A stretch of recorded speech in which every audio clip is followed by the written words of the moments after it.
talk about One Thing Ohio, June 29 and 30. We're excited. Got Justin Rizzo here with me, and my name is Wes Martin. We were in Ohio a year ago, and about a little over 1,000 young adults came and joined, and we had a great weekend. It's been a year, so we're coming again.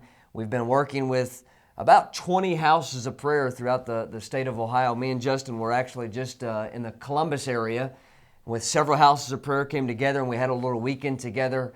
And we were moved by the hunger of God, what we're seeing on college campuses in Ohio and high school campuses that are having these teenage leaders that are going after the presence of God with worship and fasting. So we're coming, and Justin's going to be one of the worship leaders that comes with us this year. And I've asked Justin just to share with us what's in his heart, what he dreams of.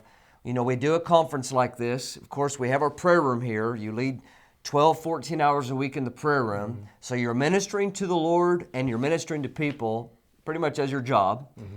But what stays alive in your heart as far as what you are dreaming that God would do when we come together like these in these assemblies and we call upon the name of the Lord? Yeah, my desire when we go in for a conference like this is that it's twofold. That one, there'd be presence worship, that 500 or 1,000 or 1,500 people who have gathered, whatever the number, that we would encounter the Lord together, that there would be signs and wonders breaking out, that people's hearts would just come alive with a hunger and desire for the Word.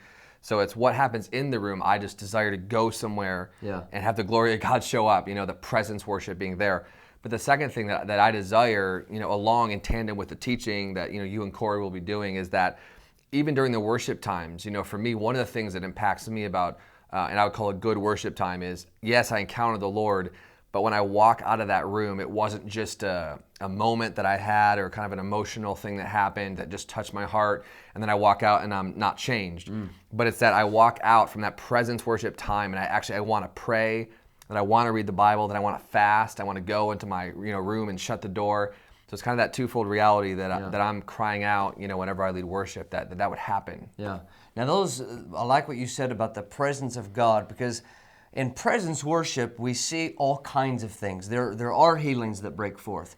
There are the emotional experiences that's okay. Mm-hmm. But one of the things that has moved me more than anything, and a lot of your own sets, is that subtle movement of the Spirit of God upon my heart. Mm-hmm. Sometimes I'm jumping with the crowd and dance and shouting out to the Lord. Most of the times in my personal experience, I'm more kind of tucked over in the side. Yeah. And I'm singing along with the team, but I feel truth hit my heart. Yeah. And that is presence worship. Yeah. We tell our teams all the time, we want people to have more than emotional experience. We don't mind that, but we want young people having an encounter with truth. And what I appreciate about Justin's leading and his songs that he writes, it's straight from the Word of God. He gets us as the congregation singing truth.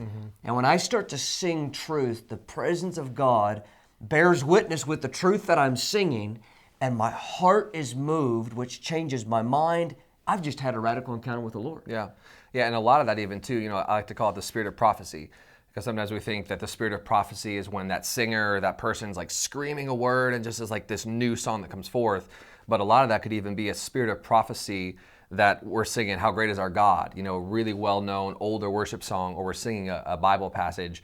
And the spirit of prophecy is when a word is coming to your heart. Like that is someone or the music is prophesying to your heart saying, you need to get out of sin, you need to give me this area of your life. And so the spirit of prophecy is kind of interworked in there as well. That's right. And when that touches our hearts, like you said, we leave the meeting. And of course, us as teachers, it's our job to give us practical tools so that when we leave from a conference setting inspired, we go right with the tools that we've been equipped with from the teaching. We get in the Word, we get in prayer, we start to fast, we do it together, and it sustains that hunger that we just experienced in the conference setting, in the conference session.